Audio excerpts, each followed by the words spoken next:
Hello guys, welcome to UPSC point. दोस्तों, Indian polity की 500 MCQs की सीरीज हमने शुरू की थी। ये इसका दूसरा पार्ट है। इसमें हमने उन प्रश्नों को शामिल किया है जो हर एग्जाम में कई बार रिपीट हुए हैं और आगे भी आने की पूरी पूरी संभावना है।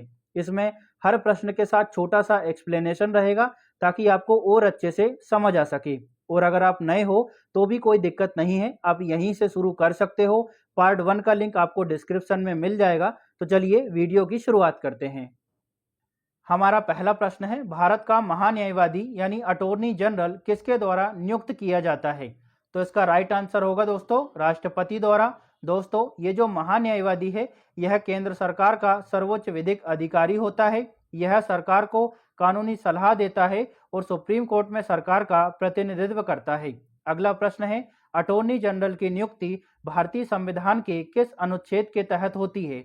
तो इसका राइट आंसर है दोस्तों आर्टिकल 76 के तहत महान्यायवादी की नियुक्ति की जाती है। आर्टिकल 76 में अटॉर्नी जनरल के पद, योग्यता, नियुक्ति और कर्तव्यों का वर्णन किया गया है। इसके अनुसार वह व्यक्ति महान्यायवादी नियुक्त होता है जो सुप्रीम कोर्ट का जज बनने की पात्रता रखता हो। चलिए अब आगे बढ़ते हैं। अगला प्रश्न है, भारत में अटॉर्नी जनरल को पद से हटाने की प्रक्रिया क्या है? तो दोस्तों, यह जो है राष्ट्रपति द्वारा हटाया जाता है। जब राष्ट्रपति चाहें तब इसको हटाया जा सकता है। अटॉर्नी जनरल राष्ट्रपति की इच्छा पर कार्य करता है। उसे हटाने के लिए कोई विशेष प्रक्रिया या फिर संसद की मंजूरी की आवश्यकता नहीं होती है। अगला प्रश्न है, अटॉर्नी जनरल को संसद में वोट देने का अधिकार नहीं होता। यह किस अनुच्छेद में लिखा है? तो दोस्तों, यह लिखा है आर्टिकल 88 में। अटॉर्नी जनरल संसद की कार्यवाही में भाग ले सकता है लेकिन मतदान नहीं कर सकता। तो इस आर्टिकल को अच्छे से याद रखिएगा। संसद में भाग तो ले सकता है लेकिन वोट नहीं दे सकता। इसका उल्लेख कौन से आर्टिकल में है? आर्टिकल 88 में। चलिए आगे बढ़ते हैं। अगला प्रश्न है दोस्तों हमारे सामने, भारत के नियंत्रक एवं महालेखा परीक्षक यानी केग की नियुक्ति कौन करता है? तो ये करते हैं दोस्तों केग की नियुक्ति राष्ट्रपति। केग की नियुक्ति संविधान के अनुच्छेद 148 के तहत राष्ट्रपति द्वारा की जाती है। यह संस्था सरकारी खर्चों का ऑडिट करती है। चलिए अगले प्रश्न को देखते हैं। अगला प्रश्न है, नियंत्रक एवं महालेखा परीक्षक को किस प्रकार पद से हटाया जा सकता है? तो इसका राइट आंसर है संसद के दोनों सदनों में विशेष बहुमत से पारित प्रस्ताव द्वारा केग को हटाया जा सकता है। यह प्रक्रिया बिल्कुल वैसी ही है जैसे सर्वोच्च न्यायालय के न्यायाधीशों को हटाया जाता है। प्रस्ताव पारित होने के बाद में राष्ट्रपति द्वारा नियंत्रक एवं महालेखा परीक्षक को हटाया जा सकता है। चलिए आगे बढ़ते हैं, अगले प्रश्न को देखेंगे। अगला प्रश्न है, भारत में चुनाव आयोग का गठन कौन करता है? तो चुनाव आयोग का गठन राष्ट्रपति द्वारा किया जाता है। संविधान के अनुच्छेद 324 के तहत चुनाव आयोग की स्थापना होती है। यह संस्था देश में स्वतंत्र एवं निष्पक्ष चुनाव कराने के लिए जिम्मेदार होती है। तो आर्टिकल को अच्छे से याद रखिएगा। कौन सा आर्टिकल है? आर्टिकल 324। अगला प्रश्न है, चुनाव आयुक्त का कार्यकाल कितने वर्षों का होता है? तो राइट आंसर है 5 वर्षों का। दोस्तों, चुनाव आयुक्त 5 वर्ष या फिर 65 वर्ष की आयु तक जो भी पहले हो अपने पद पर बना रह सकता है। कार्यकाल का उद्देश्य आयोग की स्वतंत्रता को सुनिश्चित करना है। चलिए आगे बढ़ते हैं। अगला प्रश्न है, दिनेश गोस्वामी समिति का संबंध किस विषय से है? तो इसका राइट आंसर होगा दोस्तों चुनाव सुधार से। दोस्तों, यह समिति 1990 में गठित हुई थी। इसने निष्पक्ष चुनाव, धन बल और राजनीतिक शुचिता पर जोर दिया था। तो अच्छे से याद रखिएगा, दिनेश गोस्वामी समिति का संबंध किससे है? चुनाव सुधार से। अगला प्रश्न है, भारत के पहले मुख्य चुनाव आयुक्त कौन थे? तो इसका राइट आंसर होगा सुकुमार सेन। दोस्तों, सुकुमार सेन ने 1950 में भारत के पहले मुख्य चुनाव आयुक्त के रूप में अपना कार्यभार संभाला था। उनके नेतृत्व में देश का पहला आम चुनाव 1951-52 में शांतिपूर्वक संपन्न हुआ। तो अच्छे से याद रखेंगे, भारत के पहले मुख्य चुनाव आयुक्त कौन थे? सुकुमार सेन। चलिए आगे बढ़ते हैं, अगले प्रश्न को देखेंगे। हमारा 11वां प्रश्न है, संविधान के किस भाग में संघीय न्यायपालिका का उल्लेख है? तो इसका राइट आंसर है भाग 5 में। दोस्तों, भाग 5 में संघ की कार्यपालिका, संसद और न्यायपालिका का वर्णन किया गया है। उच्चतर न्यायपालिका में सर्वोच्च न्यायालय और उच्च न्यायालय को शामिल किया जाता है। अगला प्रश्न है, भारत के सर्वोच्च न्यायालय के न्यायाधीशों की नियुक्ति किसके द्वारा की जाती है? तो इसका राइट आंसर है राष्ट्रपति द्वारा। दोस्तों, अनुच्छेद 124 के अंतर्गत राष्ट्रपति मुख्य न्यायाधीश और अन्य जजों की नियुक्ति करते हैं और ये जो नियुक्ति होती है वह कोलेजियम प्रणाली का पालन करने के बाद में की जाती है। तो आर्टिकल को अच्छे से याद रखना है। कौन सा आर्टिकल है? आर्टिकल 124। इसी के अंतर्गत राष्ट्रपति मुख्य न्यायाधीश और अन्य न्यायाधीशों की नियुक्ति करते हैं। चलिए आगे बढ़ते हैं। अगला प्रश्न है, सुप्रीम कोर्ट के न्यायाधीशों की सेवानिवृत्ति आयु क्या है? तो इसका राइट आंसर है दोस्तों 65 वर्ष। सुप्रीम कोर्ट के न्यायाधीश 65 वर्ष की आयु तक अपने पद पर बने रह सकते हैं, जबकि जो हाई कोर्ट के न्यायाधीश हैं उनकी सेवानिवृत्ति आयु है 62 वर्ष। तो दोनों की याद रखना है। सुप्रीम कोर्ट के अगर न्यायाधीश हैं तो उनकी सेवानिवृत्ति आयु है 65 वर्ष, जबकि हाई कोर्ट के न्यायाधीशों की जो सेवानिवृत्ति आयु है वो है 62 वर्ष। चलिए अगले प्रश्न को देखेंगे। प्रश्न क्या है? राष्ट्रपति किस अनुच्छेद के तहत सुप्रीम कोर्ट से सलाह ले सकते हैं? तो इसका राइट आंसर है आर्टिकल 143 के तहत। दोस्तों, अनुच्छेद 143 के तहत राष्ट्रपति न्यायालय से कानूनी या फिर जनहित से जुड़े विषयों पर परामर्श मांग सकते हैं।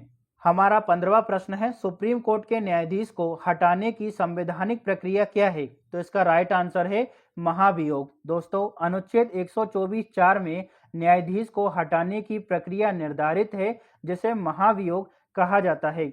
दोस्तों, संसद के दोनों सदनों में विशेष बहुमत से न्यायाधीश को हटाने का प्रस्ताव पारित होना आवश्यक है। तो अच्छे से याद रखना है, न्यायाधीश को हटाने के लिए कौन से आर्टिकल का प्रयोग किया जाता है?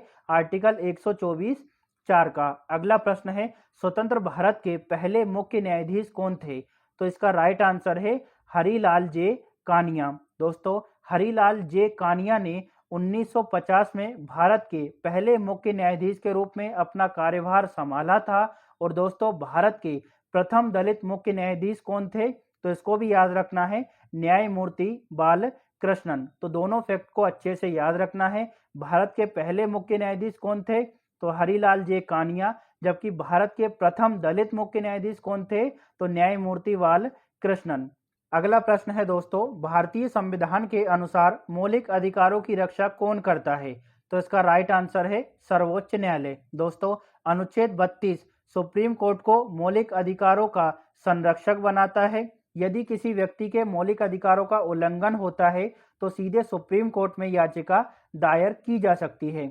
अगला प्रश्न दोस्तों, उच्च न्यायालय के अधिकार क्षेत्र को घटाने और बढ़ाने की शक्ति किसके पास में है? तो इसका राइट आंसर है भारतीय संसद के पास में। लेकिन आर्टिकल आपको याद रखना है। दोस्तों, अनुच्छेद 138 संसद को यह शक्ति प्रदान करता है कि वह कानून बनाकर उच्च न्यायालय की सीमाएं निर्धारित कर सके। तो ये तो आपको पता होगा कि हाई कोर्ट का जो अधिकार क्षेत्र है उसे घटाने और बढ़ाने की शक्ति किसके पास है? तो संसद के पास में है। लेकिन आपको आर्टिकल नहीं पता होगा, तो आर्टिकल भी आपको याद रखना है। चलिए अब आगे बढ़ते हैं। अगला प्रश्न है, उच्च न्यायालय के न्यायाधीश कितनी आयु तक अपने पद पर बने रह सकते हैं? तो इसका राइट आंसर है 62 वर्ष तक। दोस्तों, भारत में उच्च न्यायालय के न्यायाधीश 62 वर्ष की आयु तक सेवा में रह सकते हैं। प्रारंभ में यह आयु 60 वर्ष थी, जिसे 15वें संविधान संशोधन से 62 वर्ष कर दिया गया है। जब हमने संविधान संशोधन के बारे में पढ़ा था तो वहां पर हमने सारी चीजों को डिटेल से बताया था। तो अगर आपने प्रमुख संविधान संशोधन वाली वीडियो नहीं देखी हो तो उसको जरूर देखिएगा। सारे जितने भी संविधान संशोधन इंपॉर्टेंट हैं हमारे एग्जाम के लिए, उनको मैंने डिटेल से करवाया है। अगला प्रश्न है, उच्च न्यायालय के न्यायाधीश को शपथ ग्रहण कौन कराता है? तो इसका राइट आंसर है संबंधित राज्य का राज्यपाल। दोस्तों, न्यायाधीश की नियुक्ति के उपरांत राज्यपाल इनको शपथ दिलवाते हैं और यह जो शपथ है वह 3री अनुसूची के अनुसार ली जाती है। चलिए आगे बढ़ते हैं। अगला प्रश्न है, राज्यों में राज्यपाल की नियुक्ति किसके द्वारा की जाती है? तो इसका राइट आंसर है राष्ट्रपति द्वारा। हालांकि ये तो आपको पता होगा, लेकिन आर्टिकल जरूरी है। दोस्तों, संविधान के अनुच्छेद 155 के अनुसार राज्यपाल की नियुक्ति राष्ट्रपति द्वारा की जाती है। तो आर्टिकल याद रखना है, किस आर्टिकल के तहत नियुक्ति होती है? आर्टिकल 155 के तहत। दोस्तों, वह राज्य का संवैधानिक प्रमुख होता है। कौन? राज्यपाल। जबकि वास्तविक शक्ति मुख्यमंत्री के पास में होती है। अगला प्रश्न है, राज्यपाल का वेतन किस स्रोत से दिया जाता है? तो इसका राइट आंसर है राज्य की संचित निधि से। दोस्तों, यह वेतन संबंधित राज्य की संचित निधि से दिया जाता है। इसका जो निर्धारण है वो संसद द्वारा किया जाता है। चलिए आगे बढ़ते हैं अगले प्रश्न की ओर। हमारा अगला प्रश्न है, भारत की पहली महिला राज्यपाल कौन थी? तो इसका राइट आंसर है सरोजिनी नायडू। दोस्तों, सरोजिनी नायडू 1947 में जब देश आजाद हुआ तो उत्तर प्रदेश की राज्यपाल बनी थी। वह किसी भी भारतीय राज्य की पहली महिला राज्यपाल थी। तो इसको अच्छे से याद रखना है, पहली महिला राज्यपाल कौन थी?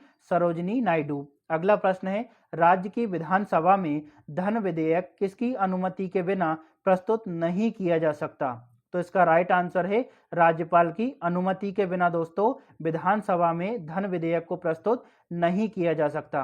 धन विधेयक लाने से पहले राज्यपाल की पूर्व स्वीकृति आवश्यक होती है और यह जो व्यवस्था है संविधान के अनुच्छेद 207 में की गई है। अगला प्रश्न है, राज्यपाल को शपथ कौन दिलवाता है? तो इसका राइट आंसर है संबंधित राज्य का उच्च न्यायालय का मुख्य न्यायाधीश राज्यपाल को शपथ दिलवाता है। दोस्तों, राज्यपाल को पद ग्रहण से पहले शपथ दिलाने का कार्य राज्य के उच्च न्यायालय के मुख्य न्यायाधीश का होता है। अगला प्रश्न है दोस्तों, मुख्यमंत्री की नियुक्ति संविधान के किस अनुच्छेद के तहत होती है? तो इसका राइट आंसर है अनुच्छेद 164 के तहत। दोस्तों, राज्यपाल मुख्यमंत्री की नियुक्ति करता है। जो आमतौर पर बहुमत दल का नेता होता है उसी को मुख्यमंत्री के रूप में नियुक्त किया जाता है राज्यपाल द्वारा। और इसका उल्लेख किस आर्टिकल में है? आर्टिकल 164 में। चलिए आगे बढ़ते हैं। अगला प्रश्न है दोस्तों, भारत की पहली महिला मुख्यमंत्री कौन थी? तो इसका राइट आंसर है सुचेता कृपलानी। दोस्तों, सुचेता कृपलानी 1963 में उत्तर प्रदेश की मुख्यमंत्री बनी। वह किसी राज्य की पहली महिला मुख्यमंत्री थी। तो इसको याद रखेंगे, भारत की पहली महिला मुख्यमंत्री कौन थी? सुचेता कृपलानी। अगला प्रश्न है, विधानसभा का सदस्य बनने के लिए न्यूनतम आयु कितनी होनी चाहिए? तो इसका राइट आंसर है 25 वर्ष। दोस्तों, यह प्रावधान संविधान के अनुच्छेद 173 में किया गया है। उम्मीदवार भारत का नागरिक हो, मानसिक रूप से स्वस्थ हो और दिवालिया नहीं होना चाहिए। तो इसको भी याद रखना है, आर्टिकल विशेष रूप से याद रखना है कि विधानसभा का सदस्य बनने के लिए न्यूनतम आयु कितनी होनी चाहिए? 25 वर्ष। और इसका प्रावधान किस अनुच्छेद में है? अनुच्छेद 173 में। चलिए आगे बढ़ते हैं दोस्तों। अगला प्रश्न है, विधान परिषद का सदस्य बनने के लिए न्यूनतम आयु कितनी निर्धारित है? तो इसका राइट आंसर है 30 वर्ष। दोस्तों, राज्यसभा की तरह विधान परिषद भी उच्च सदन है, इसलिए इसकी आयु सीमा अधिक है। यह राज्य विधानमंडल में द्विसदनीय स्वरूप में पाया जाता है। अगला प्रश्न है, कोई मंत्री विधानसभा का सदस्य न होने की स्थिति में अधिकतम कितने समय तक अपने पद पर बना रह सकता है? तो इसका राइट आंसर है अधिकतम 6 माह तक। दोस्तों, यदि कोई व्यक्ति मंत्री बनता है लेकिन वह विधानसभा का सदस्य नहीं है तो वह केवल 6 महीने तक अपने पद पर बना रह सकता है। चलिए आगे बढ़ते हैं। अगला प्रश्न है, किस संशोधन के माध्यम से दल बदल विरोधी प्रावधान लागू किए गए? तो इसका राइट आंसर है 52वां संविधान संशोधन के माध्यम से दल बदल विरोधी प्रावधानों को लागू किया गया। यह संशोधन 1985 में लाया गया था। इसके तहत 10वीं अनुसूची जोड़ी गई जो दल बदल को रोकने से संबंधित है। अगला प्रश्न है, भारत में कितने प्रकार की आपातकालीन व्यवस्थाओं का प्रावधान है? तो इसका राइट आंसर है 3 प्रकार की। दोस्तों, संविधान में राष्ट्रीय, राज्य और वित्तीय आपातकाल का प्रावधान किया गया है। ये आपातकाल क्रमशः 352 मतलब 352 में राष्ट्रीय आपातकाल, 356 में राज्य आपातकाल जिसको हम राष्ट्रपति शासन कहते हैं, और 360 में दोस्तों वित्तीय आपातकाल का प्रावधान किया गया है। तो भारत में कितने प्रकार की आपातकालीन व्यवस्थाओं का प्रावधान है? 3 प्रकार की। चलिए आगे बढ़ते हैं। अगला प्रश्न है, अब तक भारत में कितनी बार राष्ट्रीय आपातकाल की घोषणा हो चुकी है? तो इसका राइट आंसर है 3 बार। पहली बार 1962 में भारत चीन युद्ध के समय दोस्तों राष्ट्रीय आपातकाल की उद्घोषणा हुई। दूसरी बार 1971 में भारत पाकिस्तान के युद्ध के कारण राष्ट्रीय आपातकाल की उद्घोषणा हुई। और तीसरी बार 1975 में आंतरिक संकट की स्थिति की वजह से इंदिरा गांधी द्वारा आपातकाल की उद्घोषणा की गई। अगला प्रश्न है, राष्ट्रीय आपातकाल की घोषणा संविधान के किस अनुच्छेद के अंतर्गत होती है? तो इसका राइट आंसर है अनुच्छेद 352 के तहत। दोस्तों, यह अनुच्छेद युद्ध, बाहरी आक्रमण और सशस्त्र विद्रोह की स्थिति में लागू होता है। आपातकाल की जो घोषणा है वो राष्ट्रपति द्वारा की जाती है। चलिए आगे बढ़ते हैं। अगला प्रश्न है दोस्तों, भारत में अब तक कितनी बार वित्तीय आपातकाल लागू किया गया है? तो इसका राइट आंसर है एक बार भी नहीं। दोस्तों, संविधान में वित्तीय आपातकाल की व्यवस्था अनुच्छेद 360 में है, परंतु अब तक किसी भी स्थिति में इसे लागू नहीं किया गया है। अगला प्रश्न है, पंचायती राज व्यवस्था संविधान के किस भाग में दी गई है? तो इसका राइट आंसर है दोस्तों भाग 9 में। दोस्तों, यह भाग 73वें संविधान संशोधन द्वारा जोड़ा गया। इसमें पंचायतों की संरचना, शक्ति और चुनाव की व्यवस्था का वर्णन किया गया है। दोस्तों, अगर आपको पंचायतों से संबंधित अनुच्छेद याद नहीं होते हैं तो सारे आर्टिकल मैंने ट्रिक के माध्यम से याद करवाए हैं। आप चाहें तो इस वीडियो को भी देख सकते हैं और इसका जो लिंक है वो मैंने डिस्क्रिप्शन में डाल दिया है। आपको 243 ए से लेकर 243 ओ तक सभी आर्टिकल याद हो जाएंगे। चलिए आगे बढ़ते हैं। अगला प्रश्न है, संविधान में संशोधन की प्रक्रिया का उल्लेख किस भाग में है? तो इसका राइट आंसर है भाग 20 में। दोस्तों, भाग 20 में संविधान में संशोधन की संपूर्ण प्रक्रिया बताई गई है। संविधान में 3 प्रकार से संशोधन हो सकता है, सामान्य बहुमत से, विशेष बहुमत से और विशेष बहुमत प्लस आधे राज्यों के अनुसमर्थन से। अगला प्रश्न है, संविधान संशोधन की प्रक्रिया जो है वो किस अनुच्छेद में दी गई है? तो इसका राइट आंसर है अनुच्छेद 368 में। इसी अनुच्छेद में यह स्पष्ट किया गया है कि किन संशोधनों के लिए संसद की विशेष बहुमत तथा किन मामलों में राज्यों की सहमति आवश्यक होगी। तो दोनों को याद रखना है। संविधान संशोधन की प्रक्रिया का उल्लेख किस भाग में है? भाग 20 में। और किस अनुच्छेद में है? अनुच्छेद 368 में। चलिए आगे बढ़ते हैं। अगला प्रश्न है, भारतीय संविधान में पहला संशोधन कब किया गया था? तो इसका राइट आंसर है 1951 में। दोस्तों, इस संशोधन के माध्यम से नवी अनुसूची जोड़ी गई थी और यह जो संशोधन था वह भूमि सुधारों से संबंधित था। अगला प्रश्न है, किस संशोधन द्वारा लोकसभा का कार्यकाल 6 वर्ष से घटाकर 5 वर्ष किया गया? तो इसका राइट आंसर है 44वें संविधान संशोधन के माध्यम से दोस्तों जो लोकसभा का कार्यकाल था उसे 6 वर्ष से घटाकर 5 वर्ष कर दिया गया था। और ये जो 44वां संविधान संशोधन था यह हुआ था 1978 में। दोस्तों, 42वें संविधान संशोधन के समय लोकसभा का जो कार्यकाल था वो 6 वर्ष कर दिया गया था और इसी के बाद में दोस्तों अगला संशोधन होता है 44वां संविधान संशोधन, जिसके माध्यम से लोकसभा का कार्यकाल 6 वर्ष से घटाकर 5 वर्ष कर दिया गया था। तो अच्छे से याद रखना है, 42वें संविधान संशोधन के माध्यम से लोकसभा का कार्यकाल 5 से 6 कर दिया और बाद में 44वें संविधान संशोधन से 6 से वापस 5 कर दिया। चलिए आगे बढ़ते हैं। अगला प्रश्न है, संविधान सभा का कार्यवाहक यानी अस्थायी अध्यक्ष कौन था?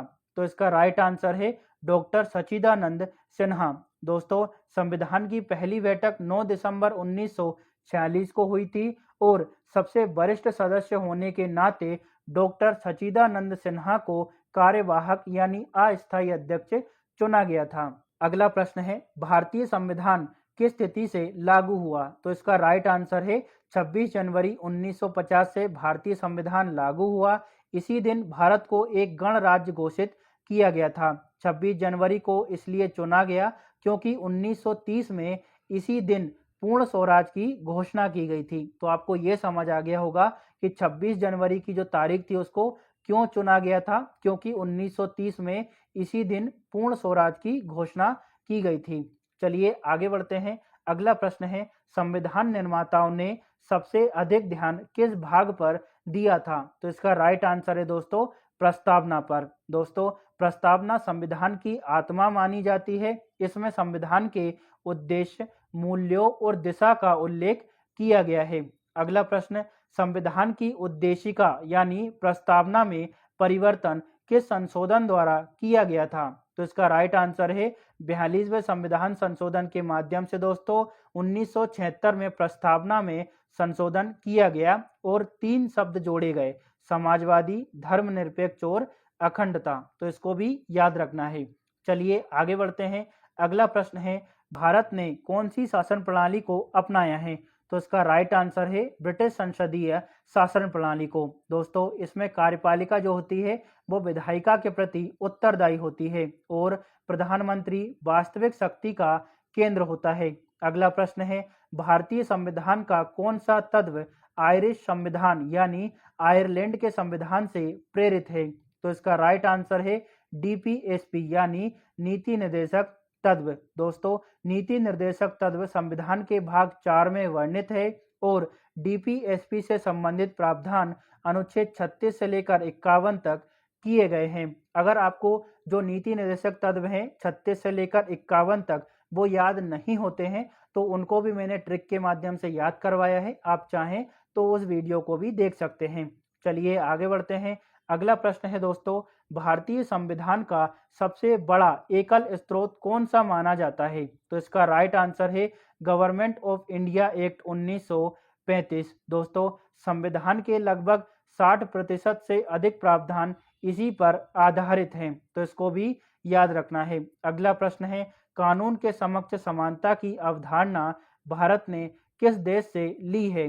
तो इसका राइट आंसर है इंग्लैंड से। दोस्तों, समानता का यह सिद्धांत इंग्लिश कॉमन लॉ से प्रेरित है। संविधान के अनुच्छेद 14 में इसका उल्लेख किया गया है। किसका? कानून के समक्ष समानता का। और ये कहाँ से लिया गया है? इंग्लैंड से लिया गया है। चलिए आगे बढ़ते हैं। अगला प्रश्न है, प्रस्तावना की भाषा किस देश के संविधान से प्रेरित है?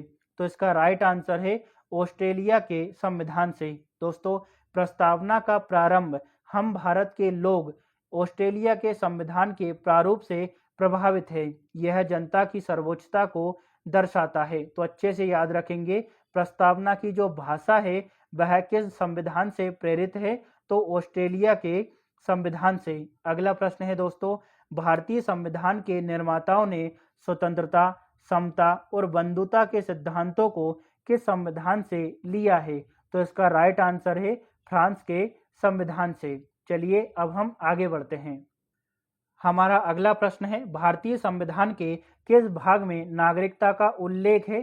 तो इसका राइट आंसर है भाग 2 में। दोस्तों, संविधान के अनुच्छेद 5 से लेकर 11 तक नागरिकता से संबंधित प्रावधान किए गए हैं। इसमें भारत के नागरिक बनने की योग्यता और उसके अधिकार बताए गए हैं। अगला प्रश्न है, भारतीय संविधान के किस अनुच्छेद में यह लिखा है कि भारत राज्यों का एक संघ होगा? तो इसका राइट आंसर है अनुच्छेद 1 में दोस्तों लिखा है कि भारत जो है राज्यों का एक संघ होगा। यह अनुच्छेद भारत को राज्यों के संघ के रूप में परिभाषित करता है। इसमें राज्यों और केंद्र शासित प्रदेशों की सूची भी शामिल है। तो देखिए, यह प्रश्न भी बन सकता है कि किस अनुच्छेद में राज्यों और केंद्र शासित प्रदेशों की सूची शामिल है? तो आपको याद रखना है अनुच्छेद 1 में।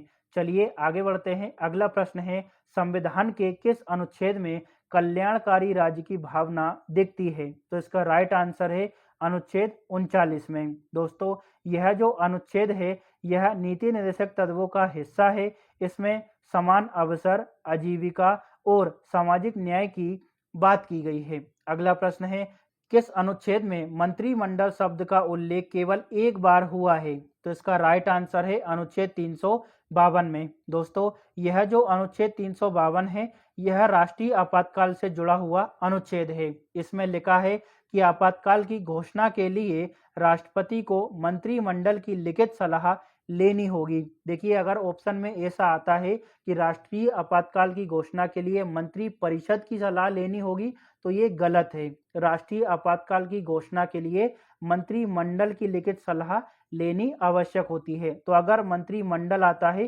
तो ही हमारा ऑप्शन सही होगा।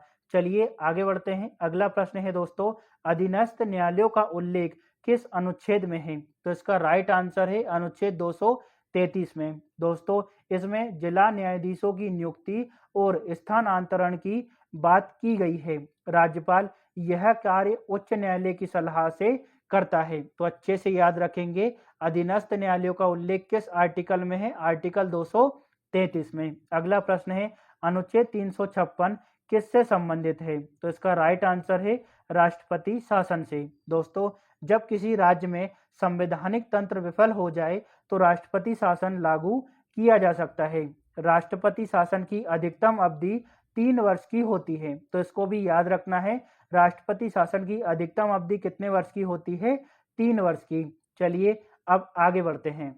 हमारा अगला प्रश्न है, ग्राम पंचायतों की स्थापना का निर्देश संविधान के किस अनुच्छेद में है?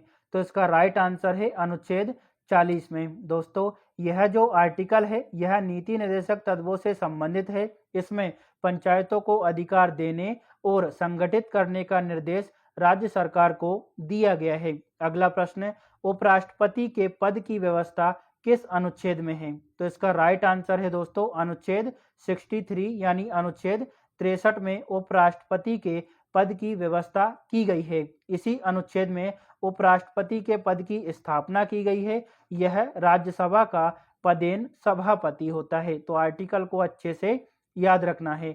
चलिए अब आगे बढ़ते हैं। अगला प्रश्न काफी इंपॉर्टेंट है, इसको स्टार मार्क कर लेना है। प्रश्न क्या है, भारतीय स्वतंत्रता अधिनियम 1947 की किस धारा द्वारा संविधान सभा को मान्यता दी गई थी? तो इसका राइट आंसर है धारा 8(1) के तहत दोस्तों संविधान सभा को मान्यता दी गई थी।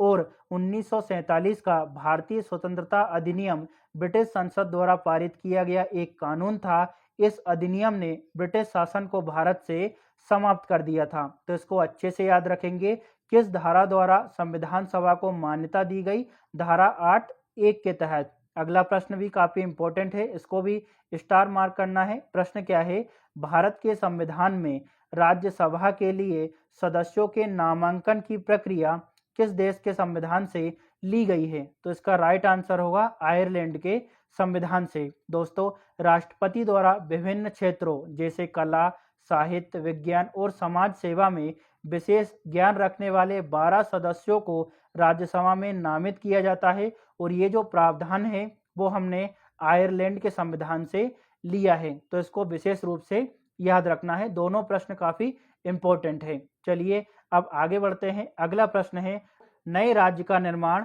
या किसी राज्य की सीमा बदलने का अधिकार किसे प्राप्त है? तो ये प्राप्त है दोस्तों भारतीय संसद को। दोस्तों, अनुच्छेद 3 के अनुसार यह शक्ति केवल संसद के पास में है। तो आर्टिकल अच्छे से याद रखना है। अनुच्छेद 3 के अनुसार यह शक्ति केवल संसद के पास में है। संसद कानून बनाकर राज्य का निर्माण कर सकती है, उसका विभाजन कर सकती है या फिर नाम में परिवर्तन कर सकती है। अगला प्रश्न है दोस्तों, भारत का संविधान किसके द्वारा हस्तलिखित है? मतलब भारत का जो संविधान है किसके द्वारा हाथ से लिखा गया है? तो इसका राइट आंसर होगा प्रेम बिहारी नारायण रायजादा द्वारा। दोस्तों, भारत का जो संविधान है वो अंग्रेजी भाषा में लिखा गया था। तो इसको भी अच्छे से याद रखेंगे। चलिए अब आगे बढ़ते हैं। अब हमारा अगला प्रश्न है, किस संशोधन द्वारा सिक्किम को भारत का पूर्ण राज्य बनाया गया था? तो इसका राइट आंसर होगा 36वें संविधान संशोधन 1975 के माध्यम से सिक्किम को भारत का पूर्ण राज्य बनाया गया। दोस्तों, 36वें संविधान संशोधन 1975 से पहले सिक्किम को 35वें संविधान संशोधन अधिनियम 1974 द्वारा भारत का सहयोगी राज्य बनाया गया था। तो देखिए, जैसा प्रश्न आएगा वैसा ही उत्तर देना है। अगर प्रश्न आए कि किस संशोधन द्वारा सिक्किम को भारत का सहयोगी राज्य बनाया गया, तो आपका उत्तर क्या होगा? 35वें संविधान संशोधन से सिक्किम को भारत का सहयोगी राज्य बनाया गया। लेकिन अगर प्रश्न आए कि किस संशोधन द्वारा सिक्किम को भारत का पूर्ण राज्य बनाया गया, तो इसका राइट आंसर क्या होगा? 36वें संविधान संशोधन 1975 के माध्यम से। अगला प्रश्न है दोस्तों, राज्य पुनर्गठन आयोग का अध्यक्ष कौन था? तो इसका राइट आंसर होगा दोस्तों फजल अली। दोस्तों, फजल अली आयोग का गठन 1953 में हुआ था। इसके अन्य सदस्य हृदयनाथ कुंजरू और के.एम. पणिकर थे। तो दोनों के नाम आपको याद रखना है। हो सकता है इस तरह से प्रश्न आ जाए कि फजल अली आयोग में 2 अन्य सदस्य कौन थे? तो दोनों कौन थे? एक थे हृदयनाथ कुंजरू और एक थे दोस्तों के.एम. पणिकर। चलिए अब हम आगे बढ़ते हैं। अब हमारा 65वां प्रश्न है, मौलिक अधिकारों से संबंधित याचिका की सुनवाई करने का अधिकार किसके पास में है? तो इसका राइट आंसर है सुप्रीम कोर्ट के पास में। दोस्तों, अनुच्छेद 32 नागरिकों को अपने अधिकारों की रक्षा के लिए सीधे सुप्रीम कोर्ट में जाने की अनुमति देता है, इसलिए सुप्रीम कोर्ट को संविधान का रक्षक भी कहा जाता है। अगला प्रश्न है, किसने भारतीय संविधान को अर्धसंघीय बताया है? तो इसका राइट आंसर होगा केसी वीयर द्वारा दोस्तों भारतीय संविधान को अर्धसंघीय बताया गया है। चलिए अब आगे बढ़ते हैं। अगला प्रश्न है, राज्यों में पुनर्गठन संबंधी विधेयक को संसद में प्रस्तुत करने से पूर्व किसकी सहमति प्राप्त करना आवश्यक होता है? तो इसका राइट आंसर होगा राष्ट्रपति की। नेक्स्ट क्वेश्चन, संविधान की द्वितीय अनुसूची का संबंध किससे है? तो इसका राइट आंसर होगा महत्वपूर्ण पदाधिकारियों के वेतन से संबंधित है दूसरी अनुसूची। दोस्तों, संविधान की दूसरी अनुसूची में राष्ट्रपति, राज्यपालों, न्यायाधीशों और अन्य संवैधानिक पदों पर आसीन व्यक्तियों के वेतन, भत्ते और विशेषाधिकारों का विवरण दिया गया है। चलिए अब आगे बढ़ते हैं दोस्तों। अगला प्रश्न है, डॉक्टर भीमराव अंबेडकर ने किस अधिकार को संविधान की आत्मा कहा था? तो इसका राइट आंसर है संवैधानिक उपचारों के अधिकार को। दोस्तों, अनुच्छेद 32 के तहत नागरिक अपने अधिकारों की रक्षा के लिए रिट याचिका दायर कर सकते हैं। यही वजह है कि अनुच्छेद 32 यानी संवैधानिक उपचारों का जो अधिकार है उसे अंबेडकर ने संविधान की आत्मा और हृदय कहा था। अगला प्रश्न, हम आदेश देते हैं, यह किस रिट का शाब्दिक अर्थ है? तो इसका राइट आंसर होगा परमादेश का। दोस्तों, यह रिट तब दी जाती है जब कोई सरकारी अधिकारी अपने कर्तव्य का पालन नहीं करता है। चलिए आगे बढ़ते हैं। अगला प्रश्न है, मौलिक अधिकारों पर प्रतिबंध लगाने का अधिकार किसके पास में है? तो इसका राइट आंसर है संसद के पास में। दोस्तों, मौलिक अधिकार निरपेक्ष नहीं है, उन पर उचित प्रतिबंध लगाए जा सकते हैं। यह अधिकार संसद को दिया गया है ताकि समाज के हित में सीमाएं तय की जा सके। अगला प्रश्न, नागरिकता संबंधी प्रावधान संविधान में किस अनुच्छेद में है? तो इसका राइट आंसर होगा अनुच्छेद 5 से 11 तक नागरिकता के संबंध में प्रावधान किए गए हैं। इसमें नागरिकता के प्रकार और संसद की शक्तियां भी बताई गई है। नागरिकता का उल्लेख संविधान के भाग 2 में किया गया है और अनुच्छेद कौन कौन से हैं? 5 से 11 तक अनुच्छेद नागरिकता से संबंधित है। चलिए आगे बढ़ते हैं। अगला प्रश्न है दोस्तों, भारतीय संविधान का कौन सा भाग समाजवादी राज्य की प्रेरणा देता है? तो इसका राइट आंसर है भाग 4 यानी नीति निर्देशक तत्व समाजवादी राज्य की प्रेरणा देते हैं। दोस्तों, भाग 4 में दिए गए नीति निर्देशक सिद्धांत सामाजिक और आर्थिक न्याय को बढ़ावा देते हैं। ये राज्य को समाजवाद के लक्ष्य की ओर मार्गदर्शन प्रदान करते हैं। अगला प्रश्न है, वर्तमान में भारतीय संविधान में कुल कितने मूल कर्तव्य निहित हैं? तो इसका राइट आंसर है दोस्तों टोटल 11 मौलिक कर्तव्य वर्तमान में विद्यमान हैं। दोस्तों, 42वें संविधान संशोधन 1976 द्वारा 10 मौलिक कर्तव्यों को जोड़ा गया था। आगे चलकर 86वें संविधान संशोधन 2002 द्वारा 11वां मौलिक कर्तव्य जोड़ा गया। तो इस तरह से वर्तमान में 11 मौलिक कर्तव्य विद्यमान हैं। चलिए आगे बढ़ते हैं दोस्तों। अगला प्रश्न है, संविधान में दिए गए मूल कर्तव्य किनके लिए लागू होते हैं? तो इसका राइट आंसर होगा भारत के सभी नागरिकों पर मौलिक कर्तव्य लागू होते हैं। दोस्तों, अनुच्छेद 51A के अंतर्गत ये सभी भारतीय नागरिकों पर लागू होते हैं। इनमें राष्ट्र प्रेम, संविधान पालन और पर्यावरण संरक्षण जैसे कर्तव्य शामिल हैं। दोस्तों, अगर आपको मौलिक कर्तव्य याद नहीं होते हैं, जैसे चौथे मौलिक कर्तव्य में क्या कहा गया है, 5वें में क्या कहा है, 7वें में क्या कहा है, तो इन सभी को मैंने ट्रिक के माध्यम से याद करवाया है। आप चाहें तो उस वीडियो को देख सकते हैं। अगला प्रश्न है दोस्तों, संसद के 2 सत्रों के बीच अधिकतम अंतराल कितना हो सकता है? तो इसका राइट आंसर होगा अधिकतम 6 माह का। दोस्तों, अनुच्छेद 85 के अनुसार संसद के 2 सत्रों के बीच 6 महीने से अधिक का अंतराल नहीं होना चाहिए। चलिए अब आगे बढ़ते हैं दोस्तों। अगला प्रश्न है, सांसदों के वेतन और भत्तों का निर्धारण कौन करता है? तो इसका राइट आंसर होगा भारतीय संसद। दोस्तों, संसद कानून बनाकर स्वयं अपने सदस्यों के वेतन और सुविधाएं तय करती है। भारतीय संविधान का अनुच्छेद 106 संसद सदस्यों के वेतन और भत्तों से संबंधित है। तो इस आर्टिकल को विशेष रूप से याद रखना है। भारतीय संविधान का अनुच्छेद 106 जो है वह संसद सदस्यों के वेतन और भत्तों से संबंधित है। अगला प्रश्न है दोस्तों, भारत के राष्ट्रपति की तुलना किस देश के शासक से की जाती है? तो इसका राइट आंसर होगा दोस्तों, ब्रिटेन के सम्राट से भारत के राष्ट्रपति की तुलना की जाती है। राष्ट्रपति जो है एक संवैधानिक प्रमुख होता है और एक प्रतीकात्मक भूमिका निभाता है, जबकि वास्तविक शक्ति प्रधानमंत्री और मंत्री परिषद में निहित होती है। ऐसी कंडीशन ब्रिटेन में है, इस वजह से भारत के राष्ट्रपति की तुलना ब्रिटेन के सम्राट से की जाती है। चलिए आगे बढ़ते हैं दोस्तों। अगला प्रश्न है, भारतीय सशस्त्र सेनाओं का सर्वोच्च कमांडर कौन होता है? तो इसका राइट आंसर होगा राष्ट्रपति। दोस्तों, संविधान का अनुच्छेद 53 राष्ट्रपति को सशस्त्र बलों का सर्वोच्च कमांडर घोषित करता है, परंतु सभी निर्णय जो होते हैं वो मंत्रिपरिषद की सलाह पर ही लिए जा सकते हैं। अगला प्रश्न है, राष्ट्रपति को उसके पद से कैसे हटाया जा सकता है? तो इसका राइट आंसर होगा दोस्तों, महाभियोग की प्रक्रिया के माध्यम से राष्ट्रपति को उसके पद से हटाया जा सकता है। अनुच्छेद 61 में राष्ट्रपति के विरुद्ध महाभियोग की जो प्रक्रिया है उसका उल्लेख किया गया है। तो इस आर्टिकल को अच्छे से याद रखना है। दोस्तों, इसमें संसद के दोनों सदनों में विशेष बहुमत से प्रस्ताव पारित करना आवश्यक होता है। इसके बाद राष्ट्रपति को हटाया जा सकता है। अगला प्रश्न है दोस्तों, भारत में राष्ट्रपति पर महाभियोग चलाने की प्रक्रिया किस देश से ली गई है? तो इसका राइट आंसर होगा अमेरिका से। दोस्तों, यह प्रक्रिया संविधान के अनुच्छेद 61 में दी गई है। राष्ट्रपति को संसद द्वारा विशेष बहुमत के माध्यम से ही हटाया जा सकता है। अगला प्रश्न है, यदि राष्ट्रपति का पद रिक्त हो तो कितने समय में उसका चुनाव आवश्यक है?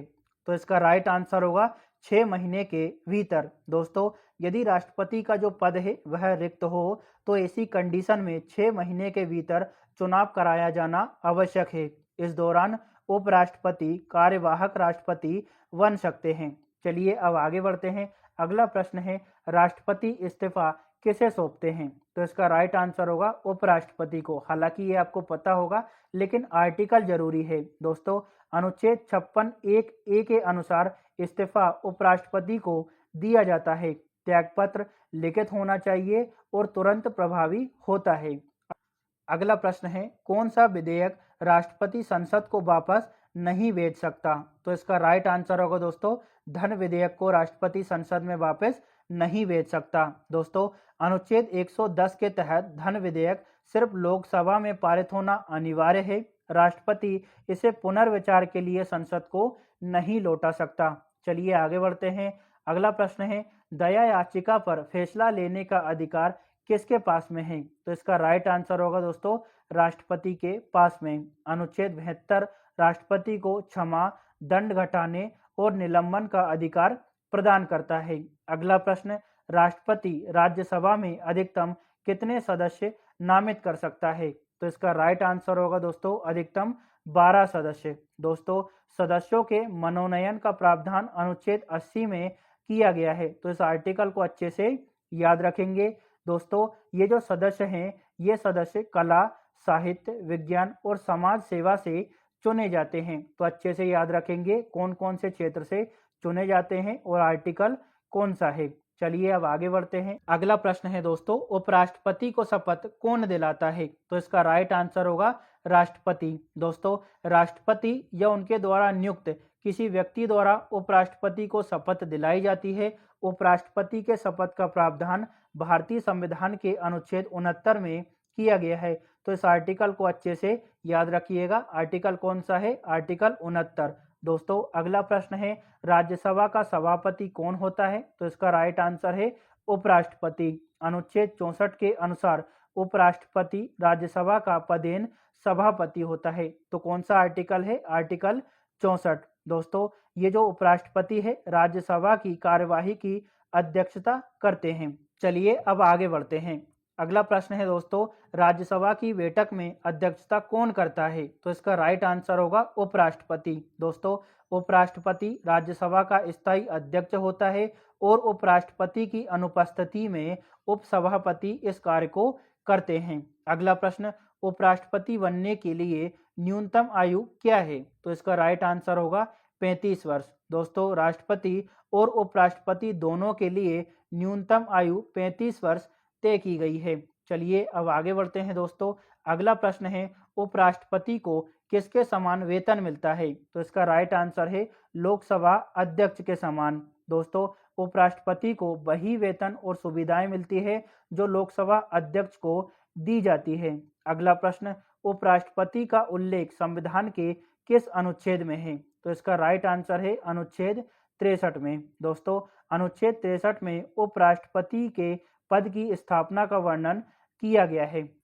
दोस्तों, अगले प्रश्न को देखने से पहले आपसे रिक्वेस्ट है कि अगर आपको वीडियो अच्छा लग रहा हो तो लाइक के साथ साथ कमेंट जरूर करिएगा। अगर आपका अच्छा रिस्पॉन्स आता है तो मैं जल्दी से जल्दी आपके लिए नेक्स्ट पार्ट लेकर आऊंगा। अब बात करते हैं प्रश्न की। प्रश्न क्या है, लोकसभा या राज्यसभा में कोरम यानी गणपूर्ति कितनी होती है? तो इसका राइट आंसर होगा दोस्तों, कुल सदस्य संख्या का 1/10 भाग जो है वह किसी भी सदन की गणपूर्ति होती है।